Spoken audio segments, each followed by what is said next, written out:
ಮಿತ್ರರೇ, ರಾಜ್ಯದ ಮುಖ್ಯಮಂತ್ರಿ ಆಗಬೇಕು ಅನ್ನುವ ಕನಸನ್ನು ಹೊತ್ತಿರ್ತಕ್ಕಂಥ ಡಿ ಕೆ ಶಿವಕುಮಾರ್ ಅವರ ಪರವಾಗಿ ಕಾಂಗ್ರೆಸ್ನ ಎಷ್ಟು ಶಾಸಕರ ಬಲ ಇದೆ? ಒಂದು ಕಡೆ ಡಿ ಕೆ ಬೆಂಬಲಿಗ ಪ್ರಮುಖ ಶಾಸಕರು ಒಂದೊಂದು ಹೇಳಿಕೆಯನ್ನು ಕೊಡ್ತಾರೆ. ಚನ್ನಗಿರಿಯ ಕಾಂಗ್ರೆಸ್ನ ಶಾಸಕ ಶಿವಗಂಗಾ ಬಸವರಾಜ್ 50ರಿಂದ 60 ಶಾಸಕರು ಡಿ ಕೆ ಶಿವಕುಮಾರ್ ಬೆನ್ನಿಗೆ ನಿಂತಿದ್ದಾರೆ. ಡಿ ಕೆ ಶಿವಕುಮಾರ್ಗೋಸ್ಕರ ಈ 60 ಶಾಸಕರು ಎಂತಹ ತ್ಯಾಗಕ್ಕಾದರೂ ಸಿದ್ಧ ಅನ್ನುವ ಹೇಳಿಕೆಯನ್ನು ಮಾಧ್ಯಮಗಳ ಮುಂದೆ ಕೊಟ್ಟಿದ್ದರು. ಇನ್ನೊಂದು ಕಡೆ ರಾಮನಗರದ ಶಾಸಕ ಡಿ ಕೆ ಬೆಂಬಲಿಗ ಇಕ್ಬಾಲ್ ಹುಸೇನ್ ಕೂಡ ಡಿ ಕೆ ಪರವಾಗಿ 90 ಶಾಸಕರ ಬೆಂಬಲ ಇದೆ, ನಾವು 3ನೇ ದಿನಾಂಕದಂದು ಡಿ ಕೆ ಶಿವಕುಮಾರ್ ಅವರನ್ನು ರಾಜ್ಯದ ಮುಖ್ಯಮಂತ್ರಿಯಾಗಿ ಮಾಡೇ ಮಾಡ್ತೀವಿ ಅನ್ನುವ ಒಂದು ಆತ್ಮವಿಶ್ವಾಸದ ಹೇಳಿಕೆಯನ್ನು ಕೊಟ್ಟಿದ್ದರು. ಆದರೆ ಇಷ್ಟೆಲ್ಲ ಬೆಂಬಲ ಡಿ ಕೆ ಶಿವಕುಮಾರ್ ಇದೆ ಅನ್ನುವ ಮಾಹಿತಿಗಳನ್ನೇನು ಈ ಶಾಸಕರು ಹಂಚ್ಕೊಳ್ತಾ ಇದ್ದಾರೆ. ಇಷ್ಟೊಂದು ಶಾಸಕರ ಬೆಂಬಲ ಇದ್ದರೂ ಕೂಡ ಡಿ ಕೆ ಶಿವಕುಮಾರ್ ಯಾಕೆ ರಾಜ್ಯದ ಮುಖ್ಯಮಂತ್ರಿ ಆಗ್ತಾ ಇಲ್ಲ? ಕಾಂಗ್ರೆಸ್ ಹೈಕಮಾಂಡ್ ಯಾಕೆ ಡಿ ಕೆ ಶಿವಕುಮಾರ್ ಅವರ ಬಗ್ಗೆ ತಲೆ ಕೆಡಿಸ್ಕೊಳ್ತಿಲ್ಲ ಅನ್ನುವ ಪ್ರಶ್ನೆಗಳು ಸಾಮಾನ್ಯವಾಗಿ ಡಿ ಕೆ ಬೆಂಬಲಿಗರನ್ನು ಕಾಡ್ತಾ ಇದ್ದಾವೆ. ಹಾಗಾದರೆ ಅಸಲಿಗೆ ಡಿ ಕೆ ಶಿವಕುಮಾರ್ ಅವರ ಪರವಾಗಿ ನಿಂತಿರ್ತಕ್ಕಂಥ ಕಾಂಗ್ರೆಸ್ ಶಾಸಕರೆಷ್ಟು? ಡಿ ಕೆ ಪರವಾಗಿರ್ತಕ್ಕಂಥ ಕಾಂಗ್ರೆಸ್ ಶಾಸಕರ ಅಸಲಿ ನಂಬರ್ ಏನು ಅನ್ನೋದನ್ನು ನಾನಿವತ್ತು ನಿಮ್ಮ ಮುಂದೆ ಇಡ್ತಾ ಇದ್ದೀನಿ. ಅದಕ್ಕಿಂತ ಮುಂಚೆ ನೀವಿನ್ನು ನನ್ನ ಇಟ್ಗೆ ಮಂತ್ ಯೂಟ್ಯೂಬ್ ಚಾನಲ್ಗೆ ಸಬ್ಸ್ಕ್ರೈಬ್ ಮಾಡ್ಕೊಂಡಿಲ್ಲ ಅಂದರೆ ದಯವಿಟ್ಟು ಸಬ್ಸ್ಕ್ರೈಬ್ ಮಾಡಿಕೊಂಡು ಬೆಲ್ ಬಟನ್ನ ಕ್ಲಿಕ್ ಮಾಡಿ. ನಾನು ಕೊಡ್ತಕ್ಕಂಥ ಮಾಹಿತಿ ನಿಮಗೆ ಇಷ್ಟ ಆಗಿದ್ದರೆ ಈ ವಿಡಿಯೋಗೆ ಲೈಕ್ ಮಾಡಿ, ಶೇರ್ ಮಾಡಿ, ಕಮೆಂಟ್ ಮಾಡಿ. ಸ್ನೇಹಿತರೆ, ಇದೇ ಅವಧಿಯಲ್ಲಿ ರಾಜ್ಯದ ಮುಖ್ಯಮಂತ್ರಿ ಆಗಬೇಕು ಅನ್ನುವ ಮಹತ್ವಾಕಾಂಕ್ಷೆಯನ್ನು ಇಟ್ಕೊಂಡಿರ್ತಕ್ಕಂಥ ಡಿ ಕೆ ಶಿವಕುಮಾರ್ ಅವರಿಗೆ ಮೇಲಿಂದ ಮೇಲೆ ಹಿನ್ನಡೆ ಉಂಟಾಗ್ತಾ ಇದೆ.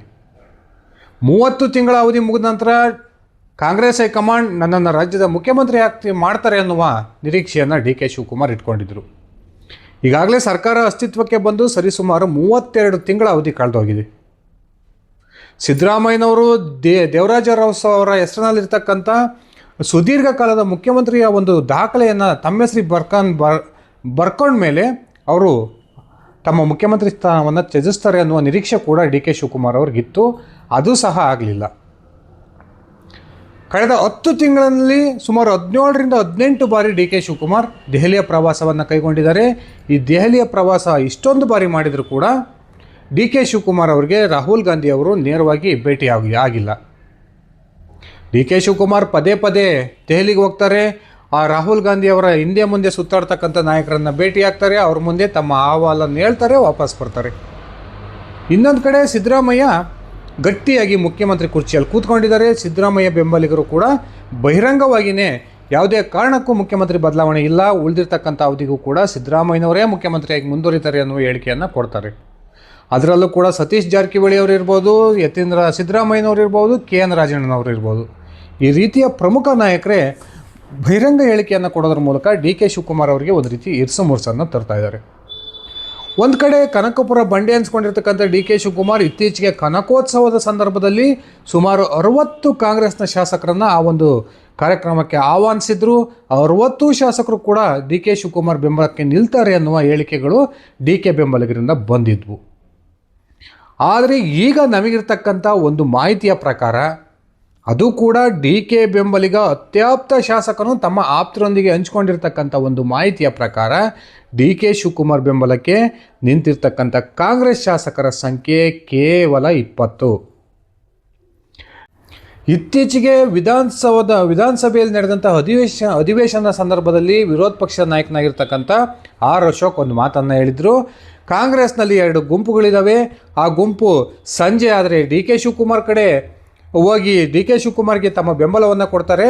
ಬೆಳಗಾದ ತಕ್ಷಣ ಬಂದು ಸಿದ್ದರಾಮಯ್ಯನವ್ರ ಹತ್ರ ತಾವು ನಿಮ್ಮ ಜೊತೆಗಿರ್ತೀವಿ ಅನ್ನುವ ಹೇಳಿಕೆಯನ್ನು ಕೊಡ್ತಾರೆ ಅನ್ನುವ ಹೇಳಿಕೆಯನ್ನು ಅಶೋಕ್ ಅವರು ಕೊಟ್ಟಿದ್ದರು.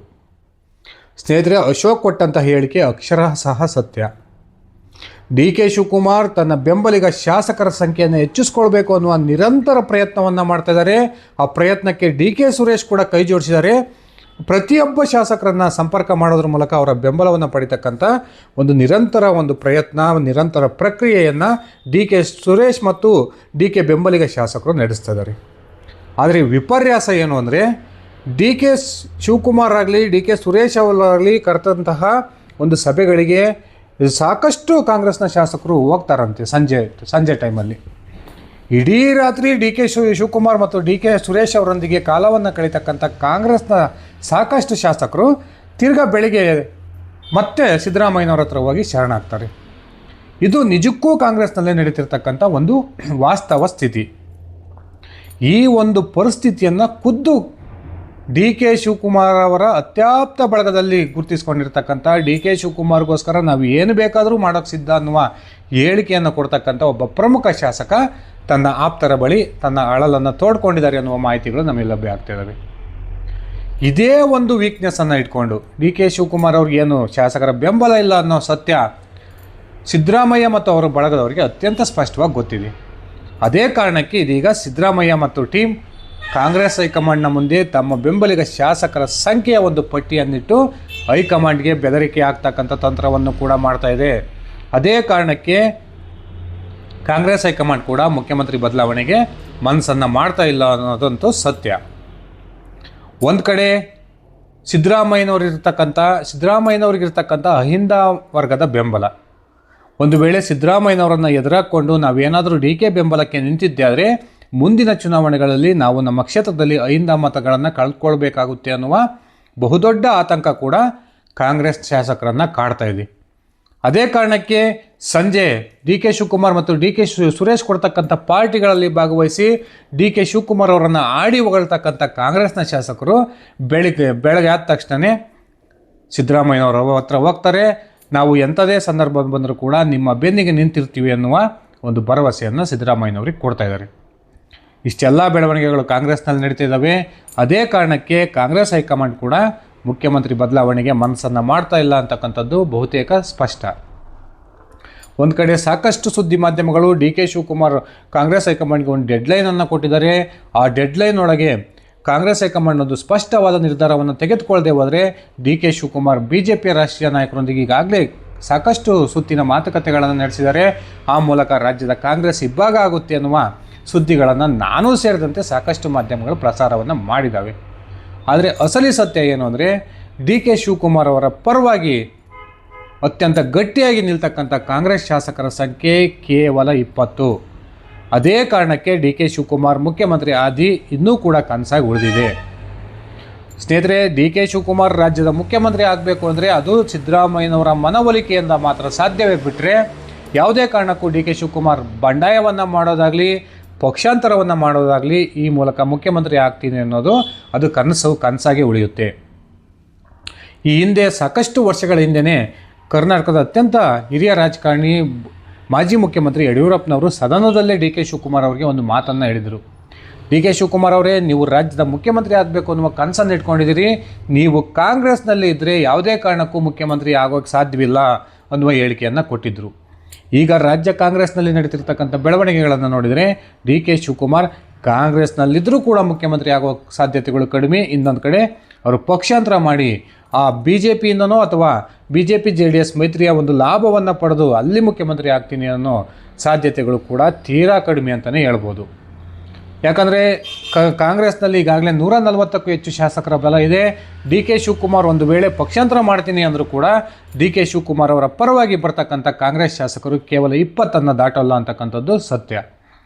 ಆ ಕಾರಣಕ್ಕೆ ಡಿ ಕೆ ಶಿವಕುಮಾರ್ ಒಂದು ಪ್ರಯತ್ನವನ್ನು ಮಾಡ್ಬೋದು. ಅದೇನೆಂದರೆ ಹೈಕಮಾಂಡ್ನ ಮೂಲಕ ಸಿದ್ದರಾಮಯ್ಯನವರ ಮನವೊಲಿಸಿ ಅವರನ್ನು ಮುಖ್ಯಮಂತ್ರಿ ಸ್ಥಾನಕ್ಕೆ ರಾಜೀನಾಮೆಯನ್ನು ಕೊಡ್ತಕ್ಕಂಥ ಒಂದು ಮನಸ್ಥಿತಿಗೆ ಸಿದ್ದರಾಮಯ್ಯನವರನ್ನು ತಂದರೆ ಮಾತ್ರ ಡಿ ಕೆ ಶಿವಕುಮಾರ್ ರಾಜ್ಯದ ಮುಖ್ಯಮಂತ್ರಿ ಆಗ್ತಾರೆ. ಇನ್ನುಳಿದಂತೆ ಯಾವುದೇ ಊಹಾಪೋಹಗಳೇನು ಇಡೀ ರಾಜ್ಯದಲ್ಲಿ ಹರಿದಾಡ್ತಾ ಇದ್ದಾವೆ, ಡಿ ಕೆ ಶಿವಕುಮಾರ್ ಪಕ್ಷಾಂತರ ಮಾಡ್ತಾರೆ, ಡಿ ಕೆ ಶಿವಕುಮಾರ್ ಪಕ್ಷವನ್ನು ಇಬ್ಬಾಗ ಮಾಡ್ತಾರೆ, ಇದೆಲ್ಲ ಕೂಡ ಸತ್ಯಕ್ಕೆ ದೂರವಾದಂಥ ವಿಚಾರ. ಕಾದು ನೋಡೋಣ ಸ್ನೇಹಿತರೆ. ಈಗಲೂ ಕೂಡ ಡಿ ಕೆ ಶಿವಕುಮಾರ್ ದೆಹಲಿಯ ಪ್ರವಾಸದಲ್ಲಿದ್ದಾರೆ. ಈ ಪ್ರವಾಸದಲ್ಲಾದರೂ ಕೂಡ ರಾಹುಲ್ ಗಾಂಧಿ ಡಿ ಕೆ ಅವರಿಗೆ ಒಂದು ಭೇಟಿಗೆ ಅವಕಾಶವನ್ನು ಮಾಡಿಕೊಡ್ತಾರ. ಆ ಮೂಲಕ ಡಿ ಕೆ ಶಿವಕುಮಾರ್ ಅವರ ಮಹತ್ವದ ಒಂದು ಆಸೆ ಈ ಬಾರಿ ಆದರೂ ಈಡೇರುತ್ತಾ? ಈ ಒಂದು ವಿಚಾರವನ್ನು ಕುರಿತು ನಿಮ್ಮ ವೈಯಕ್ತಿಕ ಅಭಿಪ್ರಾಯವನ್ನು ಕಮೆಂಟ್ ಮಾಡಿ. ಧನ್ಯವಾದಗಳು ಸ್ನೇಹಿತರೆ. ಶುಭ ದಿನ.